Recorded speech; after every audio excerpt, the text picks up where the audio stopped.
तो आज हम जिस आवाज की गहराइयों में उतर रहे हैं, वो आवाज भारतीय सिनेमा के इतिहास में सचमुच गूंजती है। हाँ बिल्कुल। हमारे पास सामग्री है अमरीश पुरी, आवाज जो गूंज बन गई, पर आधारित, और कोशिश रहेगी कि इस लेजेंड के सफर से कुछ खास बातें निकालें। बिल्कुल। शुरुआत तो शायद वहीं से करनी होगी, वो एक डायलॉग। मोगैम्बो खुश हुआ। हाँ, मतलब वो आवाज सुनते ही लगता है, हाँ, अमरीश पुरी। सही बात है।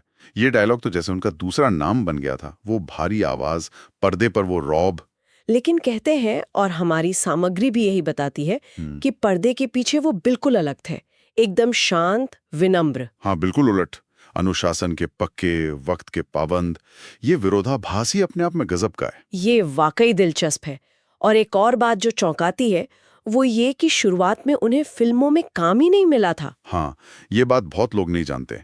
उन्हें लौटा दिया गया था ये कहकर कि चेहरा हीरो मटीरियल नहीं है। सोचकर भी अजीब लगता है, जिस चेहरे ने बाद में विलेन के रोल्स को एक नई पहचान दी, उसे ही शुरुआत में रिजेक्ट कर दिया गया। बिल्कुल। और शायद इसी रिजेक्शन ने उन्हें थिएटर की तरफ और मजबूती से धकेला होगा। वहां उन्होंने अपनी कला को मांझा, अपनी आवाज पर काम किया। ये सही है। थिएटर का अनुभव उनके अभिनय में दिखता था। हाँ, दिखता था। और फिर जैसा कहते हैं, 40 की उम्र के बाद उन्हें वो बड़ा ब्रेक मिला, फिल्म हम 5। हाँ, 1980 में। देर से शुरुआत हुई, पर क्या जबरदस्त शुरुआत थी। सही बात। और उसके बाद तो उन्होंने पीछे मुड़कर नहीं देखा। मतलब एक के बाद एक यादगार रोल्स। बिल्कुल, और सिर्फ विलेन ही नहीं, उन्होंने विलेन के किरदारों को भी एक वजन दिया। मिस्टर इंडिया हो, डीडीएलजे हो, नायक, दामिनी। हाँ, दामिनी का वो कोर्टरूम सीन, रोंगटे खड़े हो जाते हैं आज भी। और मिस्टर इंडिया का मोगैम्बो तो खैर क्लासिक है। उनकी डायलॉग डिलीवरी में ऐसा क्या खास था? क्या ये सिर्फ आवाज का भारीपन था, या कुछ और भी? जा सिमरन जी ले अपनी जिंदगी, ये तो बिल्कुल सॉफ्ट लहजे में था। नहीं, सिर्फ आवाज का भारीपन नहीं था।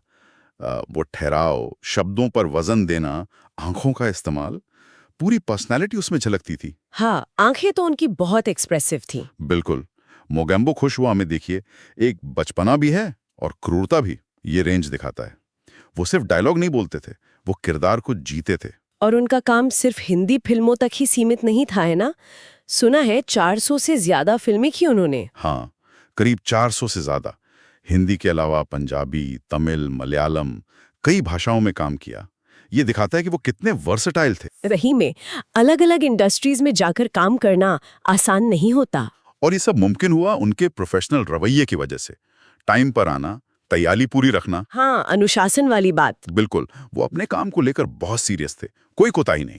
तो अगर हम अमरीश पुरी जी के जीवन और इस पूरी चर्चा से कोई एक मुख्य बात निकालें, तो वो शायद यही होगी कि लगन हो तो उम्र कोई बाधा नहीं है। बिल्कुल सही। जुनून, मेहनत और अनुशासन, ये हो तो सफलता देर से ही सही मिलती जरूर है।